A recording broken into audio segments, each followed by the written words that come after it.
स्वाध्यै परिचारकै परिवृतो नङ्गारमालाङ्कितः आगस्त्यायुधपुत्रमित्रसहस्रात्यै स्वकैवाकरैः सन्तुष्टोऽर्चनया मया श्रितपरिचाराय वृतो भव।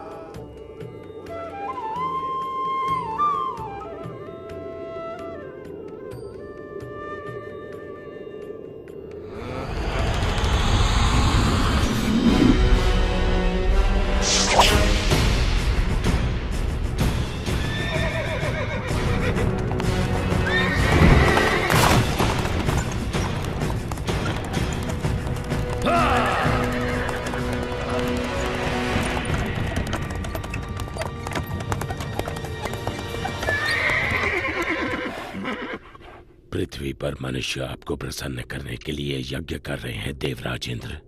ये ऋणी लोग आपका आभार प्रकट करने के लिए सब तरफ एकत्रित हुए हैं। होना भी चाहिए। इनकी खुशहाली मेरे हाथों में है। इन्हें ज्ञात होना चाहिए कि मैं बारिश का स्रोत हूँ जो इनके खेतों और भंडारों को अन्न से भरती है। संवर्तक, जो लोग मेरे लिए यज्ञ कर रहे हैं उन्हें वर्षा प्रदान करो।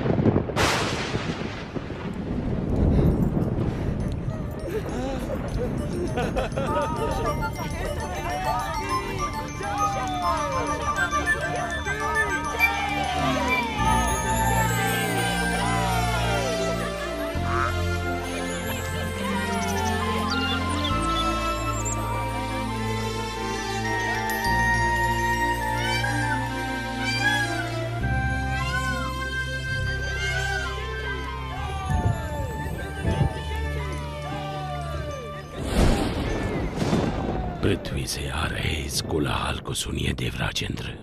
आप सचमुच सबसे शक्तिशाली हैं। स्वर्ग का देवता हूँ, इंद्र जो हूँ मैं। इंद्र, तुम अपनी मर्यादा भूल रहे हो। तुम केवल अपने कर्तव्य का पालन कर रहे हो, भगवान विष्णु का आदेश पूरा कर रहे हो। मैं जो चाहूँ करूँगा, मैं किसी का आदेश नहीं मानता। इंद्र, मैं तुम्हारा शिक्षक हूँ। तुम्हें अपने यश और कीर्ति का अभिमान हो गया है। मैं तुम्हें सलाह देता हूँ कि सुधर जाओ, अन्यथा तुम्हारा ये घमंड तुम्हें नष्ट कर देगा।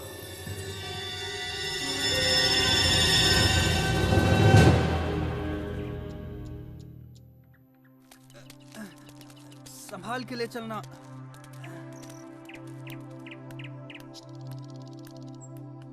बाबा, आप इंद्र के लिए यज्ञ क्यों कर रहे हैं? हमें इंद्र को प्रसन्न करने के लिए हर साल ये यज्ञ करना ही पड़ता है ताकि वो हमें बारिश दें। वैसे ही जैसे हर वर्ष हमें महाराज कंस को कर चुकाना पड़ता है।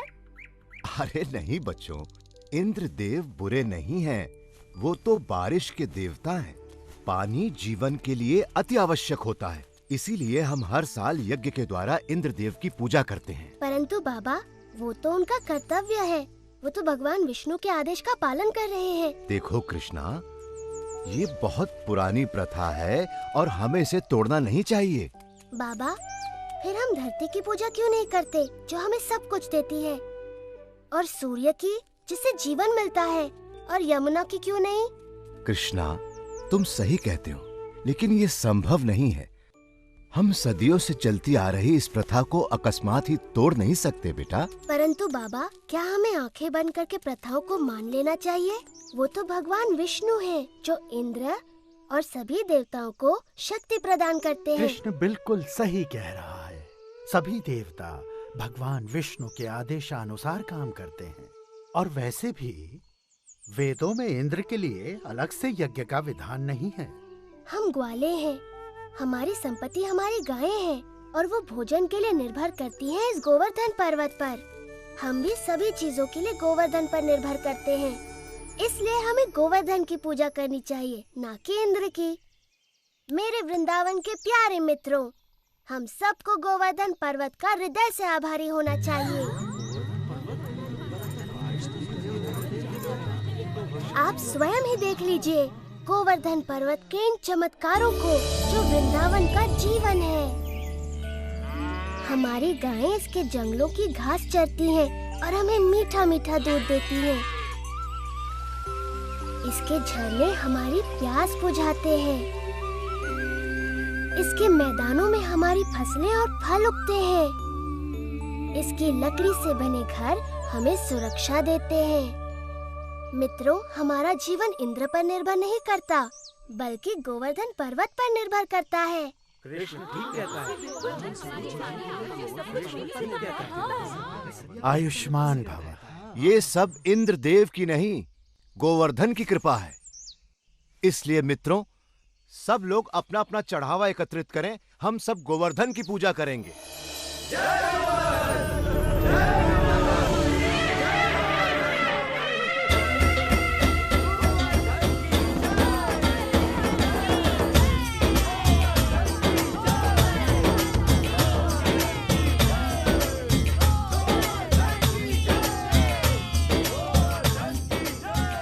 मैं गोवर्धन हूँ।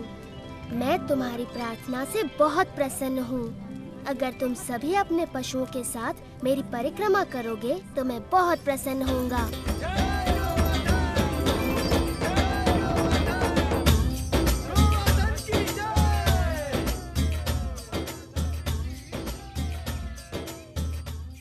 देखो कितनी बड़ी पूजा हो रही है। गोवर्धन पर्वत तो बहुत प्रसन्न हो रहे होंगे मधु। हाँ, गोवर्धन की पूजा करना अच्छी बात है बलराम, परंतु मैं इंद्रदेव को भी कुछ अर्पण अवश्य करूँगा, कहीं बुरा ना मान जाए। एक इंद्र के लिए और एक मेरे लिए। 2 इंद्र के लिए, 2 मेरे लिए।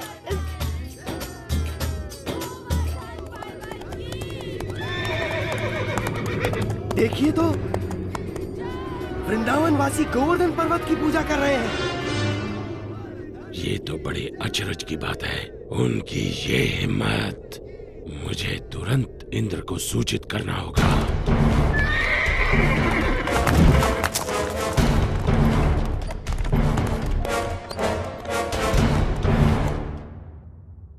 आओ आओ संवर्तक, मेरे साथ मेरे भक्तों द्वारा चढ़ाए गए चढ़ावे का आनंद लो। क्षमा चाहता हूँ देवराजेंद्र, परंतु ये समाचार आपको विचलित कर सकता है। अब ये मत कहना कि तुमने गलती से एक और गांव को बाढ़ से भर दिया। ये बात मन से निकाल दो। मुझे डर है कि आप इस समाचार से बहुत क्रोधित हो जाएंगे। देवराज, वृंदावन गांव के वासियों ने आपकी बजाय गोवर्धन पर्वत की पूजा शुरू कर दी है। क्या?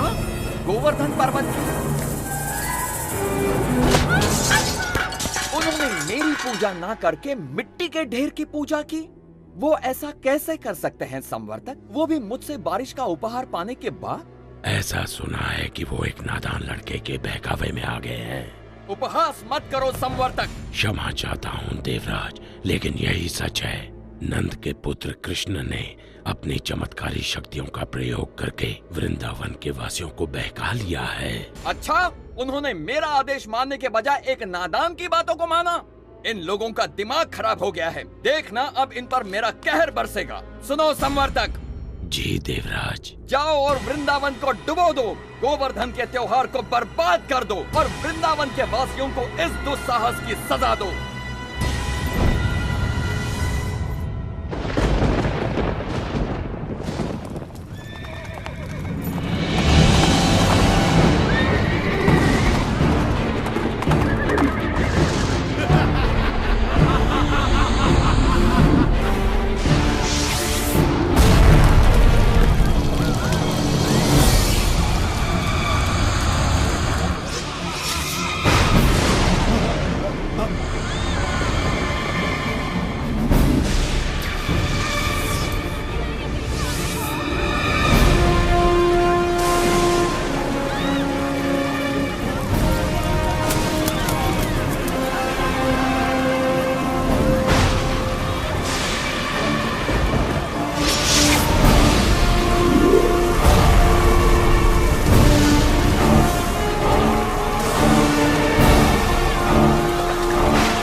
कुछ नहीं कर सकते।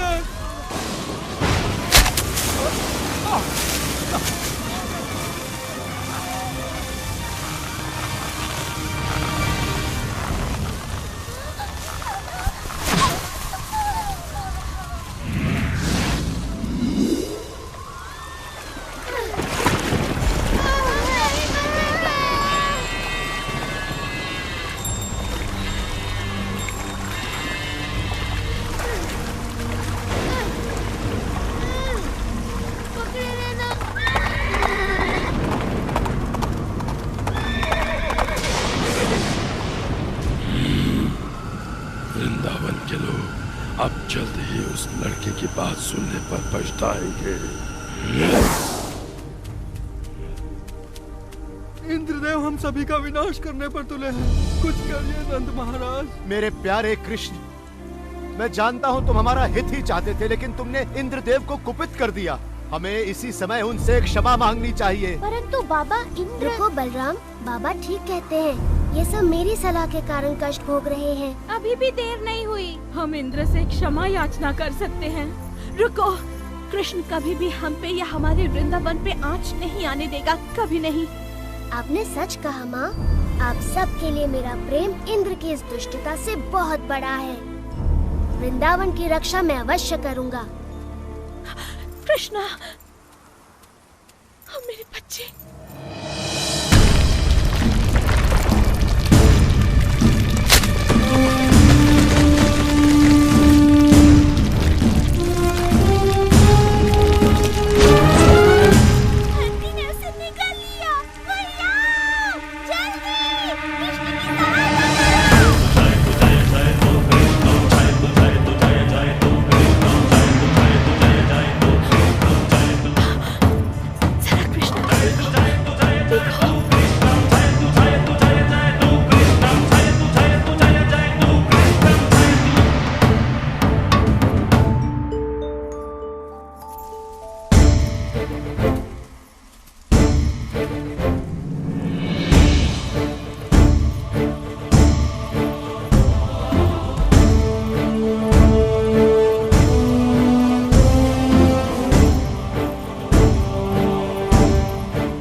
इतने तूफान के बाद भी ये असंभव है। यदि हम इंद्र के आदेश अनुसार इस छोटे से गांव को तबाह नहीं कर पाए तो वो हम पर कोई दया नहीं करेंगे। आगे बढ़ो मेरे योद्धाओं, ये तूफान तब तक थमना नहीं चाहिए जब तक वृंदावन पूरी तरह पानी में डूब न जाए।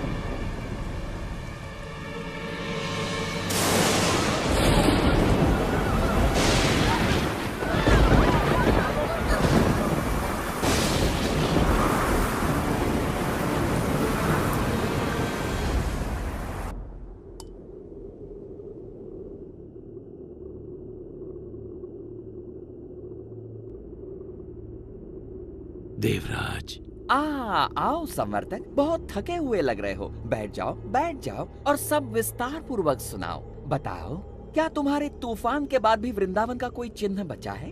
देवराज, आपके योद्धाओं ने पिछले 6 दिन और 6 रातों से तूफान मचा रखा है, जिसमें आग की तरह बिजली कड़क रही है और घनघोर वर्षा हो रही है। मनुष्य ने इससे पहले ऐसा दृश्य कभी नहीं देखा। अच्छा है, बहुत अच्छा है। अब तक तो वृंदावन पूरी तरह डूब चुका होगा।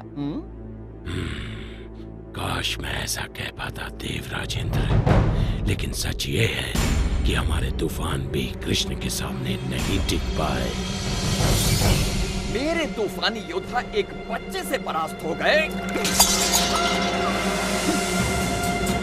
उसने गोवर्धन पर्वत को अपने सिर पर उठा रखा है और वो वृंदावन वासियों और उनके पशुओं की रक्षा कर रहा है। हम परास्त हो गए। लगता है तुम्हारी आंखों को धोखा हुआ है संवर्तक। 6 दिनों से कड़क रही बिजली ने तुम्हें अंधा कर दिया है। मेरे वाहन ऐरावत को बुलाया जाए। मैं स्वयं वृंदावन जाकर इस चमत्कार को देखना चाहूंगा।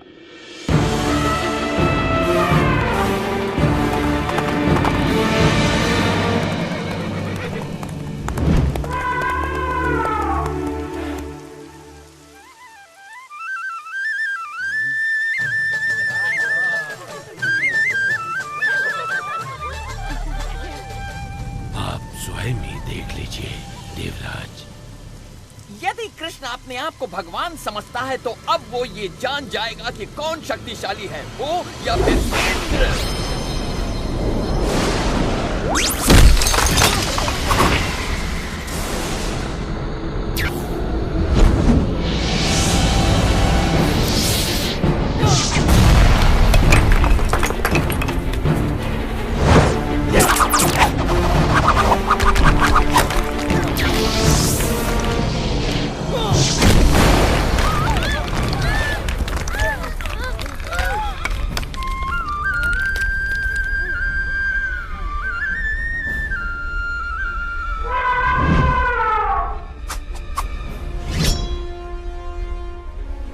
इंद्र के क्रोध से बच नहीं सकते। कृष्ण की बात मानने का दंड भुगतना होगा।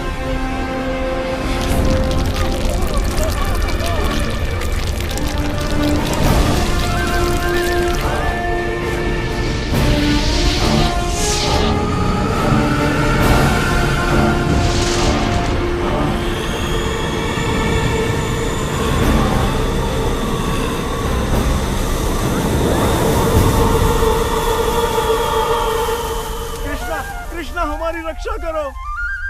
इंद्र गोवर्धन पर्वत को नष्ट कर रहे हैं। इंद्र कुछ नहीं बिगाड़ सकते, भय मत करो।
थम चुका है। आप गाँव वासियों के साथ खुशी मनाने क्यों नहीं जाते? पर कृष्ण, क्या तुम अकेले इस पर्वत को उठाए रख सकते हो? नादान मत बनो कृष्ण, तुम एक छोटे बालक हो। पहले तुम बाहर निकलो। आप बहुत दयालु हैं।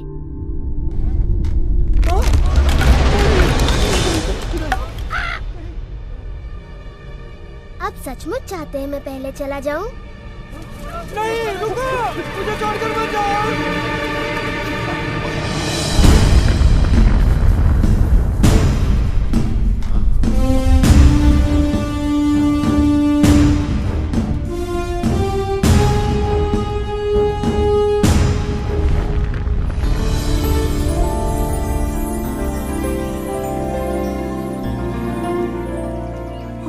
आभारी हैं। तुमने हमें बचा लिया कृष्ण, हम सुरक्षित हैं। आभार मेरा नहीं, गोवर्धन पर्वत का मानिए।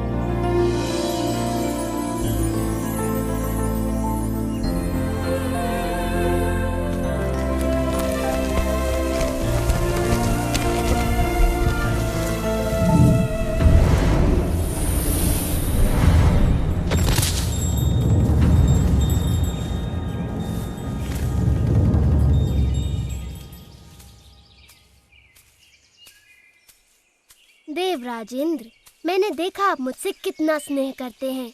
अन्यथा मेरे प्रतिकार के बाद भी आप मुझसे मिलने यहाँ क्यों आते? कृष्ण, प्रतिकार तो मैंने किया है आपका। मैंने बहुत बड़ी मूर्खता की। भूल गया था कि मुझे शक्तियाँ आप ही से प्राप्त होती हैं। मैं सदैव आपका सेवक रहूंगा। मैं आपसे क्षमा मांगता हूँ। देवराज, आपको अपनी शक्ति का बहुत अभिमान हो गया था और ऐसा मैंने इसलिए किया ताकि आपका अभिमान तोड़ सकूं। जाइए, मैं आपको क्षमा करता हूँ।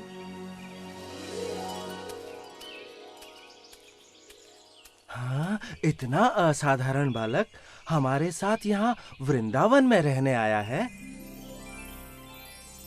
मैं तो बस इतना जानती हूँ कि ये मेरा प्यारा बच्चा है, मेरा दुलारा कृष्णा।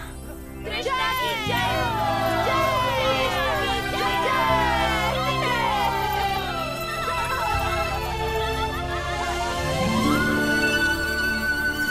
और इस तरह कृष्ण ने अपनी अद्भुत शक्तियों के साथ साथ अपनी वीरता का परिचय देते हुए ऐसे कारनामे कर दिखाए कि आज भी लोग उनके इन विभिन्न रूपों को मन में बसाए हुए हैं।